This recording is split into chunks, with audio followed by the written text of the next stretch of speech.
We should put this whole event on a gold disc and send it into space so that aliens can see it. I love you, mama. I'll see you soon, baby. Yep, I'll see you soon. Wait, what the f is that supposed to mean? 3 years after The Stick of Truth, Ubisoft brings us South Park: The Fractured But Whole. Gameplay and humour are mixed in equal measure, and the result is the truest, best adaptation of Trey Parker and Matt Stone's juvenile comedy series ever produced. Oh hey Kyle, I'm big! South Park: The Fractured But Whole improves on The Stick of Truth in nearly every way. For starters, it's a more polished experience, and that's even with a few bugs that we found during our playthrough. The story is improved this time around as well. While things start slow, the game ramps up and becomes an intriguing mystery featuring one of the show's best villains.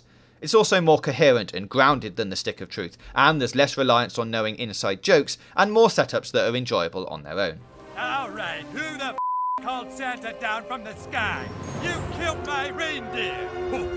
Leveling is also now more freeform, allowing you to mix and match powers from multiple hero classes. By the end of the game, we were able to shoot fireballs like a blaster, throw knives like an assassin, and reposition enemies with a dragon kick like a martial arts master. You have like the best combat protocols, dude. And since all of these powers are tied to your character's DNA, you're able to play dress up however you like. There's no relying on visible gear to give you a stats boost here.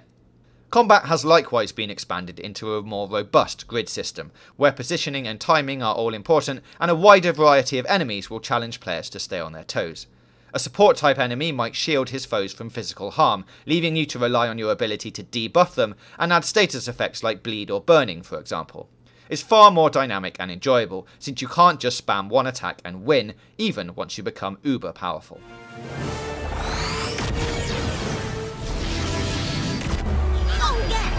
You can still summon in powerful allies, as in the previous game, and their introductions are even more ludicrous than before.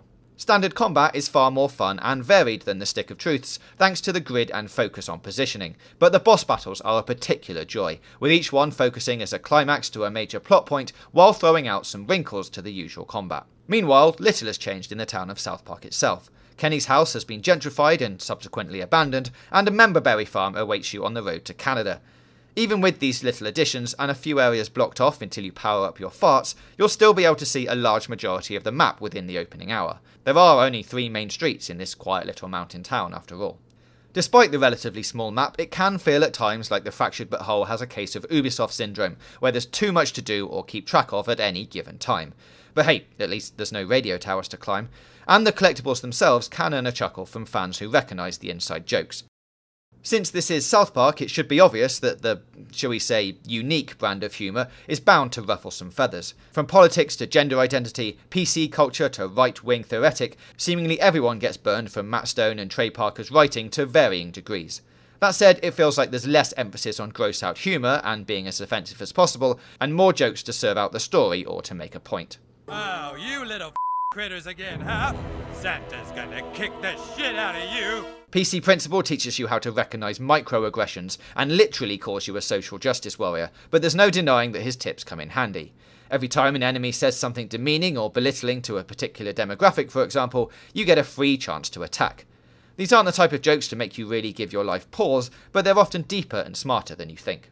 So South Park balances ample fan service with gameplay that stands on its own merits and an engaging story. It won't make you a fan if you weren't one already, but it's hard to imagine a better realised adaptation. We give it 4.5 stars. Let us know what you think about South Park: The Fractured But Whole in the comments below. Click the boxes on the left for more content from us, and don't forget to hit that big button in the middle to subscribe for more gaming news, reviews, previews and features right here on Games Radar Plus.